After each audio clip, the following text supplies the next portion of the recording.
Знаеме ние дека на социјалните мрежи можеме да си поставуваме сториња. Први кои што започнаа со концептот на сториња е Snapchat во 2013 година. После, во 2016 година, сториња воведе Instagram. Во 2017 година,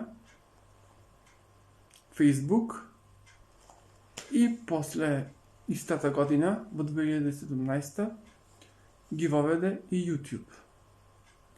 А пак во 2020 година ги воведе Twitter.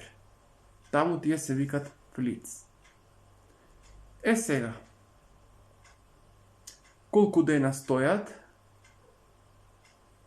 Овие сите што ги набројав се 24 часа, освен оние на YouTube, тие стојат 7 дена. Сега, знаеме дека може да се поставуваат видеа и слики. Колку долго можат, односно колкава должина можат тие да бидат? Instagram и YouTube се 15 секунди, Facebook 20 секунди, а Snapchat 60 секунди.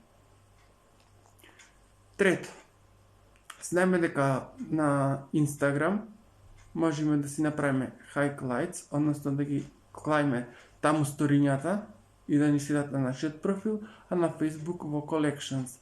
Сега насловот на highlights е 15, а ова што е на Facebookот е 18. Во highlights на Instagram може и да се стават до 100 сториња, мислам во една колекција, а на Facebook во Collections бројот е 50. Заборев да спомнам дека и во WhatsApp има сториња, таму тие стојат 24 часа, како овие што се на Facebook, Instagram, Snapchat и Fleets на Twitter. Сега тука прочитав, бидејќи многу Twitter, бидејќи WhatsApp немам нешто специјално користено, имав направено и за еден ден го избришав. Прочитав дека должината на видеозаписот можело да биде од 90 секунди до 3 минути, што значи е најпоќе од сите останати.